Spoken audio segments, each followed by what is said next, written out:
85,000 मरीजों का मरने के बाद इलाज कर दिया, ये सीएजी की रिपोर्ट बताती है। ये आप जब महरौली के विधायक ने कहा कि आतिशी सूद को लिखा है, धन्यवाद, हमने सब बात मान ली। हम हैं चोर, हम हैं गुंडे, हम हैं नालायक, सब बात हम मान लेते हैं। अशोक सिन्हा जी जिन्होंने आयुष्मान भारत की सीएजी रिपोर्ट लिखी, अभी मारवा जी ने थोड़ी देर पहले, जी सुन लीजिए, हमने भी आपकी बात सुनी। बहुत सारी चीजें बाकी हैं होनी। अरे सुनिए, हम मुझे पता है आप तो नहीं सुन रहे हैं। अरे आप शांत रहिए, आपको हमारा जवाब तो चाहिए। कर्नल जी आप बैठिए। दीपक जी, तो ये अभी मारवा जी कह रहे थे कि वो मुख्यमंत्री जी को बधाई देना चाहते हैं कि उन्होंने पहली कैबिनेट में आयुष्मान भारत को दिल्ली में लाने की योजना पास करी, कि जो कमियां आम आदमी पार्टी की सरकार ने स्वास्थ्य मॉडल में करी थी वो आयुष्मान भारत पूरा करेगा। बिल्कुल सही बात है। आयुष्मान भारत सिर्फ एक योजना नहीं है, चमत्कारिक योजना है। बिल्कुल, मैं बताती हूँ, ऐसी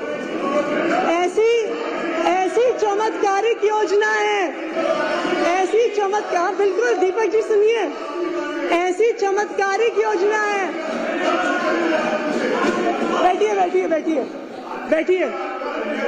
ऐसी चमत्कारिक योजना है, 88,000 मरीजों का मरने के बाद इलाज कर दिया, ये सीएजी की रिपोर्ट बताती है। ये आप ऐसी चमत्कारिक योजना है, 2 लाख से ज्यादा पेशेंट की डिस्चार्ज के बाद सर्जरी करा दी, ऐसी चमत्कारिक योजना है। ऐसी चमत्कारिक योजना है कि जो है सीएजी की रिपोर्ट से भाग रहा है, अलग-अलग अस्पताल और रिपोर्ट पे चर्चा नहीं कर रहा, ये ठीक नहीं है। अब आप लोग आपको मैं फिर कहना चाहूंगा, सीएजी पर बात करिए। 3 दिन से सीएजी पर बात करिए। 4 दिन से 2 सीएजी, 2 अध्यक्ष महोदय, 2 सीएजी रिपोर्ट पे चर्चा हुई है, 2 सीएजी रिपोर्ट पे चर्चा हुई है। मैंने जब, और जो अध्यक्ष महोदय, पढ़ लीजिए दीपक जी, सीएजी की रिपोर्ट पढ़ लीजिए। अभी बहुत आस्था दी जो तथ्य आतिशी जी ने रखे हैं वो तथ्य, अभी आप हमसे कह रहे थे गुमराह, सदन को गुमराह करने वाले हैं। ये सारे तथ्य भाजपा वाले को आपने यहाँ रखा है, इनका कोई ऑथेंटिक वो नहीं है, वाले कह रहे और ये राजनीति से प्रेरित आपके वक्तव्य का हिस्सा है। अध्यक्ष जी, पंजाब में से पैसा लेते हैं, यही अनुरोध है, पंजाब में पैसा लेते हैं, जो तथ्य गुमराह करने वाले हैं पैसा लेते हैं, वो सदन की कार्रवाई से हटाया जाए। अध्यक्ष जी, पंजाब में पैसा लेते हैं इस नाम से, ये आयुष्मान भारत का पैसा पंजाब में लेते हैं, वहाँ जाके उन्हें हॉस्पिटल में देख के आते हैं, और यहाँ के कहते बुरा। सर जी बैठ जाइए, बैठिए, आप बैठिए। सिरसा जी, 2 सीएजी रिपोर्ट अभी टेबल हुई, सीएजी से संबंधित बात करिए। रिपोर्ट के समय तो हम बाहर थे, और अध्यक्ष महोदय इनको शांत करा दीजिए। अध्यक्ष महोदय, 2 सीएजी की रिपोर्ट इस हाउस में प्रस्तुत हुई, 2 सीएजी की रिपोर्ट इस हाउस में प्रस्तुत हुई। जब पहले दिन, अरे कर्नल जी, दुनिया में बहुत सीएजी की रिपोर्ट से, एक कपिल पर्ची पकड़ा दीजिए इनको, एक पर्ची पकड़ा दीजिए इनको इस मुद्दे पर। अध्यक्ष महोदय, 2 सीएजी की रिपोर्ट इस हाउस में प्रस्तुत हुई। अरे बैठ जाइए।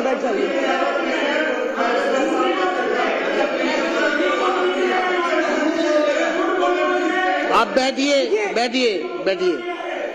आतिशी जी, मैं आपको रिक्वेस्ट करूंगा, आप सदन को गुमराह करने वाला स्टेटमेंट ना दें। नहीं, मैंने ये क्योंकि आपके तथ्य निराधार है। अध्यक्ष महोदय, ये सारा डेटा सीएजी की रिपोर्ट से है, ये गुमराह करने वाला डेटा। आगे बात करिए, सीएजी पर बात करिए।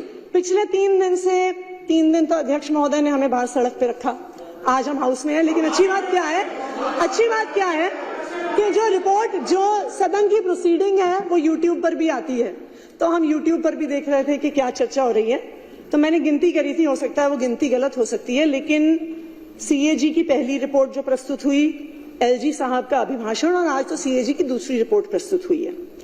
मेरे ख्याल से भारतीय जनता पार्टी ने, शायद ये आंकड़ा गलत हो सकता है, इसको मुझे करेक्ट कर लीजिएगा, 55 लोगों ने अभी तक अपनी बात रखी है पिछले 4 दिन में अंदर।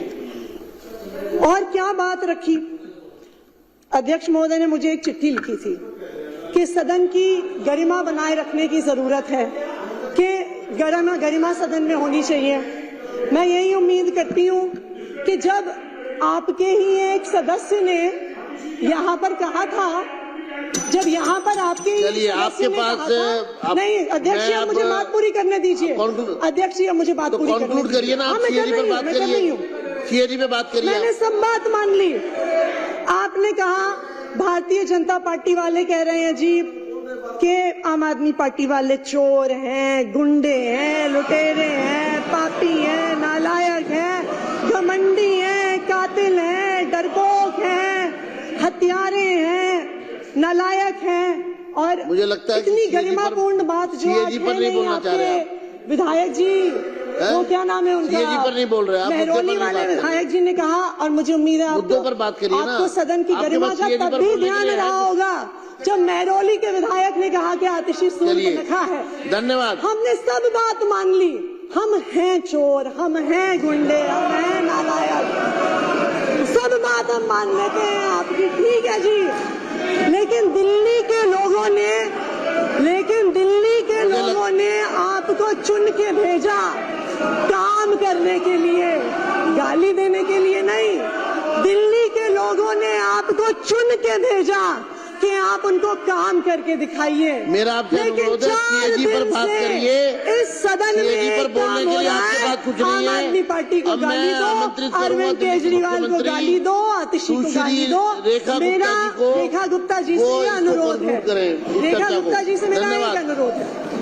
दिल्ली के लोगों ने आपको काम करने के लिए चुन के भेजा है, शुरू करिए। दिल्ली के लोगों ने बहुत भरोसा। धन्यवाद मैडम, बैठ जाइए प्लीज। देखो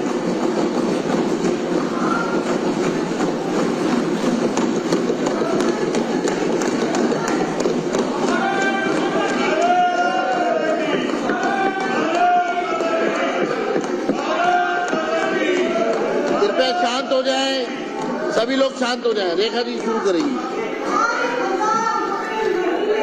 चलिए।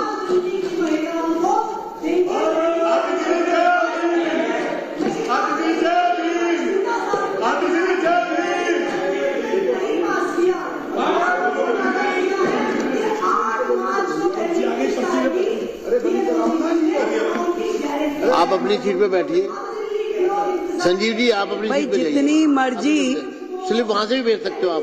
कमियां आम आदमी पार्टी की रही हो, जो कि कितनी भी कमियां रही हो, परंतु एक अच्छी बात आम आदमी पार्टी के नेताओं में ये जरूर है कि आखिरी में गलती मान लेते हैं। एक बार जोरदार तालियां।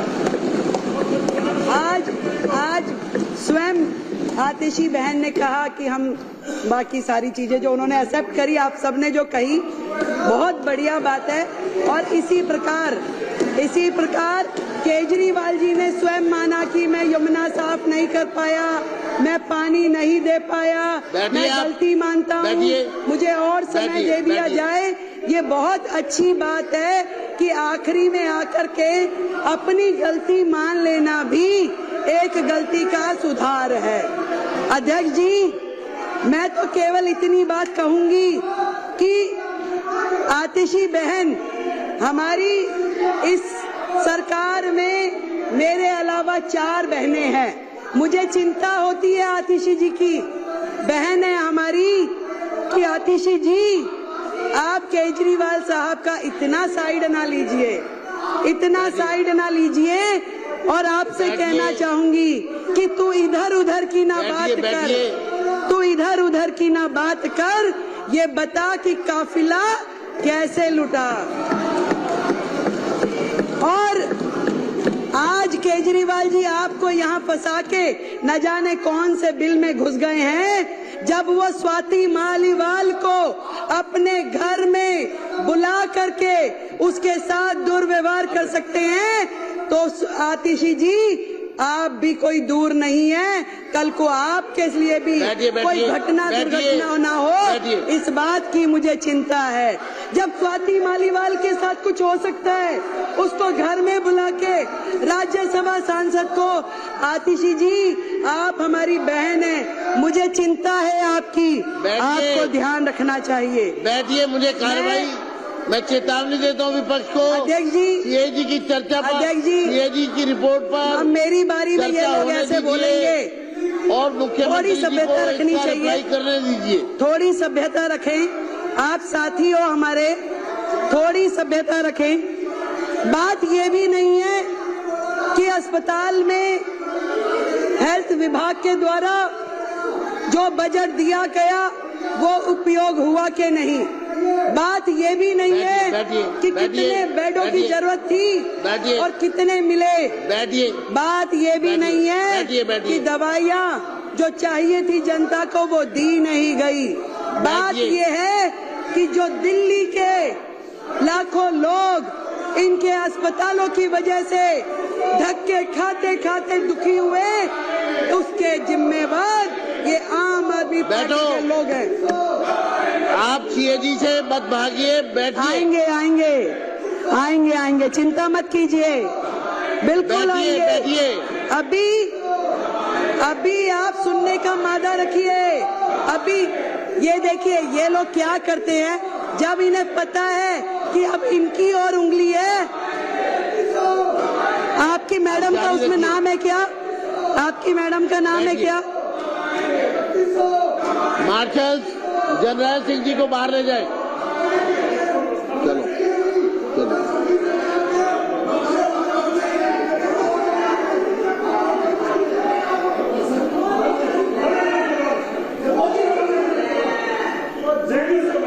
धन्यवाद, धन्यवाद अध्यक्ष जी, धन्यवाद, धन्यवाद। इस तरीके से हाउस का समय बर्बाद करना असल में तो इनकी नीयत ही नहीं है।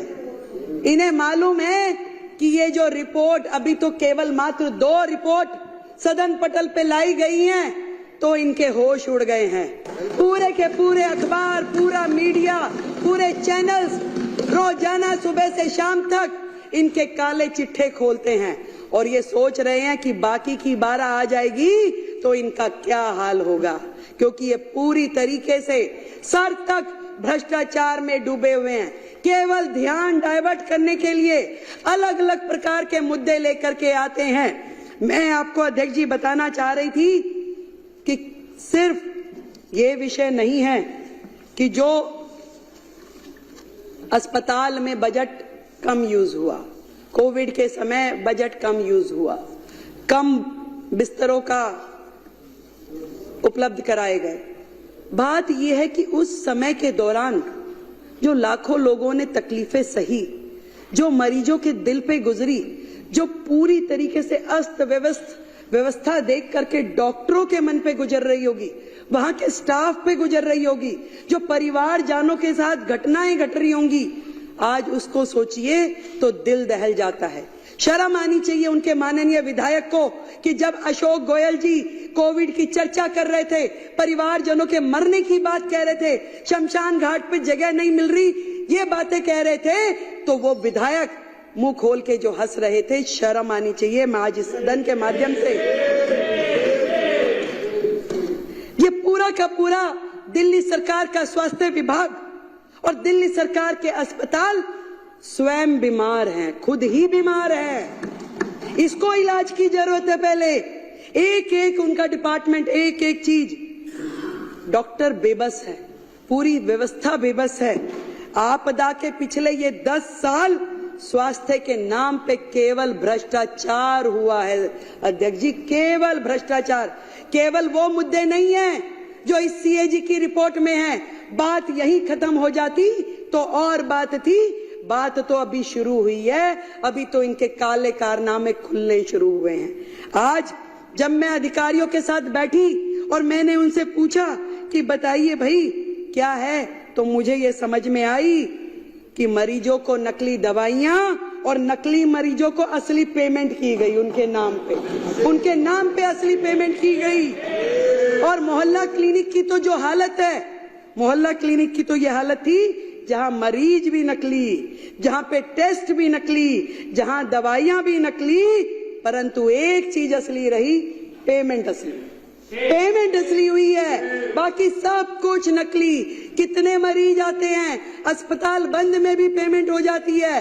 करोड़ों रुपए की मोहल्ला क्लिनिक के नाम पे पेमेंट्स हुई, परंतु उसकी कहीं से कहीं तक कोई भी अकाउंटेबिलिटी नहीं है। सफाई के नाम पे घोटाला, दवाई के नाम पे घोटाला, टेस्ट के नाम पे घोटाला, इलाज के नाम पे घोटाला, बेड के नाम पे घोटाला, भर्ती के नाम पे घोटाला। घोटालों की सरकार केजरीवाल। ना डॉक्टर, ना नर्स, ना पैरामेडिकल हमारा स्टाफ। कितनी कमियां हैं वो मेरे बाकी के साथियों ने बताई। फिर भी मैं आपको ये बताना चाहूंगी कि जो नर्सिंग स्टाफ है, जो सेंशन है, वो 7,977 में से केवल 5,791 है। 2,186 नर्सिंग स्टाफ की सीट्स आज भी वेकेंट है। आप मानिए कि अस्पताल में यदि 2,000 नर्सों की कमी है तो उन अस्पतालों की क्या स्थिति चल रही होगी। आज भी ड्यूटी मेडिकल ऑफिसर 234 सीटें खाली आज भी है। वो कैसे चल रही है, कहां पे उनकी ओपीडी हो रही है। जितना भी स्टाफ है, एक एक विभाग, यहां तक कि पैरामेडिकल जो पोस्ट है उसमें भी 2796 पोस्ट आज भी खाली पड़ी हैं। किस तरीके से ये अस्पताल चलाए जा रहे हैं अध्यक्ष जी, मैं ये जानना चाहती हूँ। घोटालों की सरकार ने 10-10 हजार रुपए में जो कॉन्सेंट्रेटर मशीन थी उसको लाखों रुपए में खरीदा। 10 रुपए का वो N95 वाला मास्क जो था वो 150 रुपए में खरीदा। और शर्म की बात ये है, खरीदा तो खरीदा, उपयोग हो जाता तो दर्द नहीं होता। दर्द इस बात है, आज भी हमारे अस्पतालों में पूरे के पूरे गोदाम, कमरे भरे पड़े हैं उन सामानों से जो जनता की गाड़ी खून पसीने की कमाई से किया गया है। आज भी पीपी किट, मास्क, कॉन्सेंट्रेटर मशीनें, सिलेंडर अस्पतालों में भरे पड़े हैं जिनका कोई उपयोग नहीं हो रहा। ना तो वो जनता के काम आ पाए, ना मरीजों के काम आ पाए। खरीद कर ली गई, लाखों रुपए का, करोड़ों रुपए का घोटाला हो गया। आज भी वो अस्पतालों के गोदामों में पड़े हुए हैं। कितने शर्म की बात है। एक एक अस्पताल का गोदाम जाके खोल के देखिए, वहां पे क्या क्या पड़ा हुआ है। मिट्टी हो रहा है, परंतु इनके कान पे जूं नहीं रेंगती। कितनी बुरी स्थिति है। कितनी सारी बीपी मशीनें खरीदी गई, पेमेंट हो गई, परंतु कहां गई, कौन इस्तेमाल कर रहा है, कोई अकाउंटेबिलिटी नहीं है। कहां पे हो रहा है ये सब।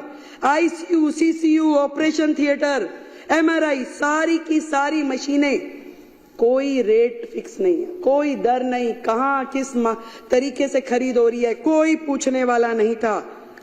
मैं आपको बताना चाहती हूं, एक्ट, क्लिनिकल एस्टेब्लिशमेंट एक्ट 2010, जो कि कोर्ट के आदेशानुसार लागू कर दिया जाना चाहिए, वो एक्ट जिसके माध्यम से पूरा का पूरा हमारे क्लिनिक, हॉस्पिटल, लैब और जितने भी टेस्टिंग सेंटर्स हैं उनको रजिस्टर किया जाता है और मॉनिटर किया जाता है। आपको ये जान करके माननीय सदस्यों ये हैरानी होगी कि आज भी दिल्ली जो है देश की राजधानी, घिसे पिटे 1993 के Delhi nursing home registration act के माध्यम से चल रहा है, ना कि 2010 में बने हुए क्लिनिकल एस्टेब्लिशमेंट एक्ट के हिसाब से। क्योंकि इस पूरे एक्ट के माध्यम से अगर चलते तो वहां पे बहुत सारी चीजों की जवाबदेही तय हो जाती, परंतु पुराने नियमों के अनुसार जब वो काम कर रहे तो उनको कोई मतलब ही नहीं, क्योंकि बहुत सारी चीजें उसमें कवर ही नहीं होती। जो मर्जी करें, कोई पूछने वाला नहीं है। जबकि माननीय हाई कोर्ट ने मई 2022 के में ये निर्देश दिया कि भाई आपको केवल सीईए एक्ट के अनुसार काम करना है, परंतु इस सरकार ने उस एक्ट को लागू ही नहीं किया। उनके हेल्थ मिनिस्टर ने उसे लागू ही नहीं किया। और आज इस सदन के माध्यम से मैं बताना चाहती हूं कि हम अगले हाउस में सबसे पहले इस एक्ट को, जो क्लिनिकल एस्टेब्लिशमेंट एक्ट 2010 है, इसको लेके आएंगे और सारे आगे के निर्णय उसी एक्ट के माध्यम से लिए जाएंगे। इस सरकार का तो भगवान ही मालिक था और शायद भगवान ने इसीलिए इनको इनका फल भी दे दिया। हाई कोर्ट ने बार बार रिकमेंडेशन दिया, अनेकों बार स्वयं ओटो उन्होंने संज्ञान लिया और ये कहा, फरवरी 2024 में भी कहा, एक कमेटी भी बनाई गई, डॉक्टर सरीन कमेटी, जिसमें पूरा का पूरा हॉस्पिटल सर्विस डिलीवरी सिस्टम जो है वो इम्प्रूव हो, कैसे मरीजों का रजिस्ट्रेशन हो रहा है, कहां पे उनका इलाज चल रहा है, किसकी ओपीडी हुई, पूरा का पूरा रेगुलेशन जो है वो ध्यान में आए। परंतु कभी सरकार ने हाई कोर्ट के आदेश के बावजूद भी किया नहीं। आज भी कौन मरीज आ रहा है, क्या इलाज हो रहा है, क्या बिलिंग हो रही है, क्या रिकॉर्ड है, किसी किताब में दिखाई नहीं देता। हाई कोर्ट के आदेशानुसार उसके कहने के बावजूद उन्होंने स्वयं ओटो रिकमेंडेशन दिया कि आपका स्वास्थ्य विभाग गलत काम कर रहा है, जीरो है, इस पे लागू की जाए डॉक्टर सरीन कमेटी की रिपोर्ट्स। परंतु केजरीवाल और उनकी सरकार ने इसे लागू नहीं किया। कितने शर्म की बात है। मैं आपको बताना चाहती हूं, 24 हॉस्पिटल जो इस सरकार के कार्यकाल में शुरू हुए, करोड़ों करोड़ रुपए के बजट से एक भी अस्पताल का काम पूरा नहीं हुआ सर, एक भी अस्पताल का काम। 24 की रिपोर्ट तो नहीं बोल पाऊंगी, ये सारी है, पर कुछ आपको एग्जाम्पल देती हूं। आपको बताना चाहूंगी, एलन हॉस्पिटल जिसका इनिशियल सेंक्शन कॉस्ट जो था 533 करोड़ था, शुरू हुआ 2019 में, परंतु आज की डेट में भी 2019 से अब तक 65% काम कंप्लीट हुआ है और रिवाइज कॉस्ट जब आई तो 1135 करोड़ रुपए की, डबल ऑफ द कॉस्ट, और आज भी काम पूरा नहीं हुआ। आज फिर रिवाइज कॉस्ट की जरूरत है और आज उसमें फिर कितने 100 करोड़ बढ़ाने पड़ेंगे वो पता नहीं। और ये वो प्रोजेक्ट है जिसमें पीडब्ल्यूडी ने कॉन्ट्रैक्टर को 95 करोड़ रुपए की पेनल्टी पे की है, 95 करोड़ रुपए की पीडब्ल्यूडी ने, सरकार ने कॉन्ट्रैक्टर को पेनल्टी दी है। क्या ये सरकार, इस 95 करोड़ का हिसाब कौन देगा? इस 95 करोड़ जनता के पैसे का भुगतान कौन करेगा? ये सुन नहीं सकते थे, इसलिए यहां से चले गए। यहाँ इन्हें पता दिया होगा कि भाई मैडम ये बोलने वाली है। 7 अस्पताल जो कि कोविड टाइम में बनने थे, जो कि कोविड टाइम में विशेष रूप से आईसीयू हॉस्पिटल बनने थे, एक भी अस्पताल बना ही नहीं। कोविड आया चला गया, एक भी अस्पताल नहीं बना, कोई तो शुरू ही नहीं हुआ। कोई आज भी केवल पोटा कैबिन जैसे स्ट्रक्चर खड़ा कर दिया गया जिसमें कि एक भी फैसिलिटी ऐसी नहीं है। आज भी वो जो 1216 करोड़ रुपए के अस्पताल है वो मिट्टी हो गए हैं, जीरो हो गए हैं। आज भी उनको वर्केबल कंडीशन में लाने के लिए और 1200 करोड़ रुपए लगा दें तो भी कामगार नहीं है, तो भी वो उपयोग नहीं होंगे। इसका हिसाब कौन देगा? ये बात इनको पता थी, इसलिए वो यहां से चले गए। एक अस्पताल करोड़ों करोड़ रुपए का, एक भी अस्पताल का काम इन्होंने पूरा नहीं किया। ये जो ज्वालापुरी में एक अस्पताल था जिसकी सैंक्शन कॉस्ट 319 करोड़ रुपए थी, उसके बाद रिवाइज किया गया। मंत्री जी विजिट करने गए जी, वहां 8 फ्लोर का अस्पताल बनना था। मंत्री जी के मन में आया कि नहीं भाई, इस पे 2 फ्लोर और बढ़ा दिए जाए। उन्होंने आदेश दे दिया कि 2 फ्लोर और बढ़ा दो।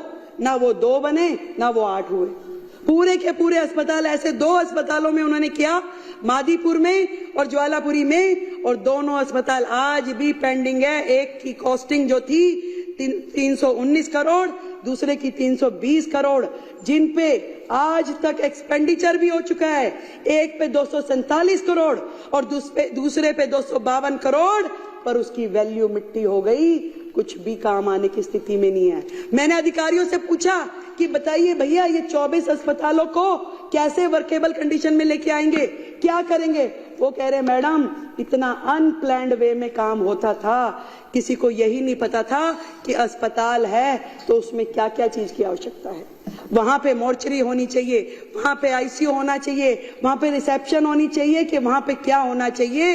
एक एक प्रोजेक्ट में इतनी खामियां है कि इसके लिए अलग से एक कमेटी बनानी पड़ेगी और उस समय के तत्कालिक अधिकारी भी जो हैं उनको भी कटघरे में खड़ा किया जाएगा कि ऐसे अनवर्केबल जो प्रोजेक्ट है उनको सैंक्शन कैसे किया गया, कैसे उसमें करोड़ों रुपए की लागत लग गई। अगर इन 24 प्रोजेक्ट की इन प्रोजेक्ट की कॉस्टिंग ही अगर हम कैलकुलेट करें तो अभी दिल्ली का करोड़ों करोड़ रुपए का नुकसान हो चुका है। ये बात इनको जवाब देना पड़ता, इसलिए ये हाउस में से चले गए हैं। एक और बात बताना चाहूंगी, 2014 के बाद से लेके अब तक एक एक्ट होता है, एसेंशियल ड्रग्स की लिस्ट बनती है। सरकार वो लिस्ट बनाती है कि आपके जितने भी लोकल प्रिक्योरमेंट जितनी हो वो उसके माध्यम से हो, वो दवाइयां जो है उस रेट पे और वो दवाइयां खरीदी जा सके। 2000 के बाद से इन्होंने एसेंशियल ड्रग लिस्ट बनाई ही नहीं, उसी लिस्ट पे काम करते रहे। जबकि किसी राज्य में वो 1 साल में रिवाइज होती है, किसी में 2 साल में होती है, परंतु होती जरूर है। उसको ऐसा नहीं होता कि सालों साल चलाए रहो। और इसका नुकसान ये हुआ कि हर अस्पताल ने अपनी ही लिस्ट निकालनी शुरू कर दी, अपना ही लोकल काम करना शुरू कर दिया।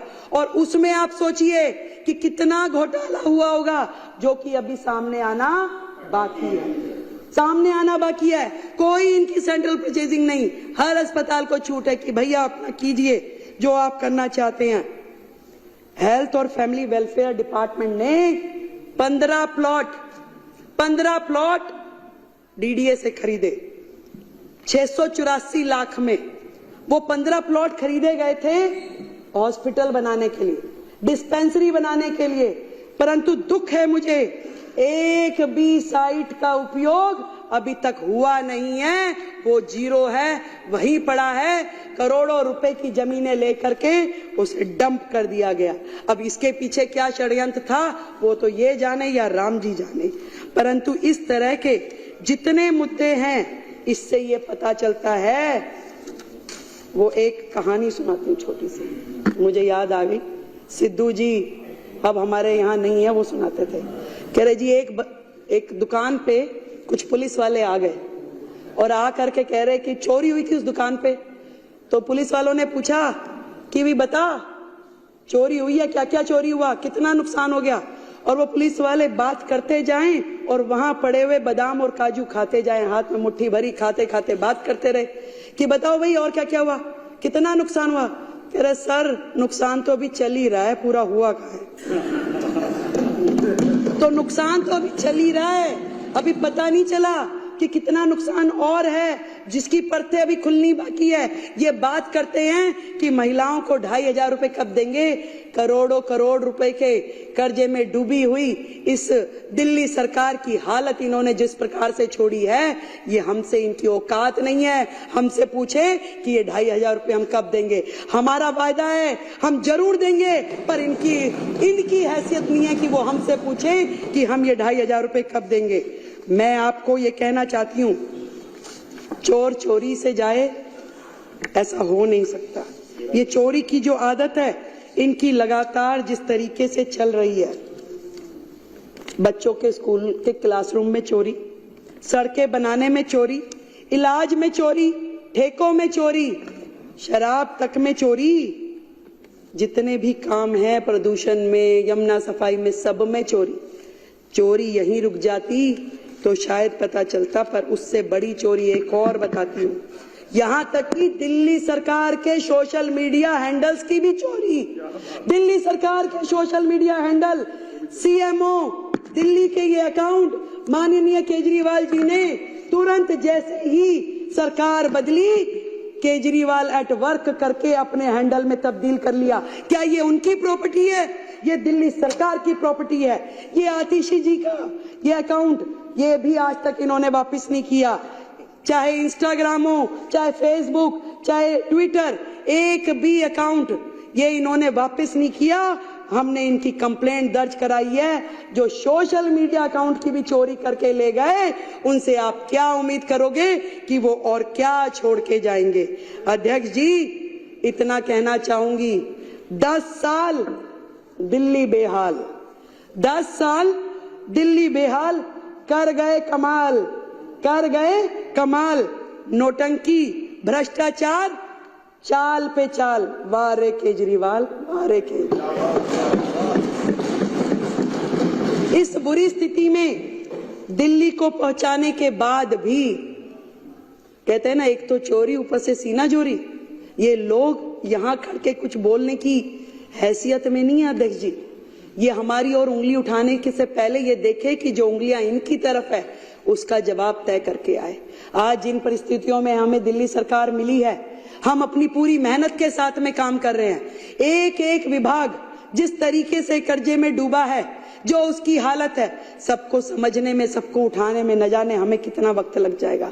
परंतु हमारी नीति और हमारी नीयत स्पष्ट है, साफ है, ईमानदारी से काम करना चाहते हैं। और हमारी ये पूरी टीम, मैं और मेरे पूरे मंत्री, सभी विधायक, दिल्ली को इस भयंकर स्थिति से बाहर लेके जाएंगे और वो सारे काम करेंगे जो दिल्ली के हित में है। आज इस सदन के माध्यम से मैं बताना चाहती हूँ, अभी केवल 2 रिपोर्ट आई हैं अध्यक्ष जी, अभी बाकी आनी बाकी है। तो यही कहना चाहूंगी कि इब्तिदाए इश्क है, रोता है क्या, आगे आगे देखिए होता है क्या। बहुत बहुत धन्यवाद।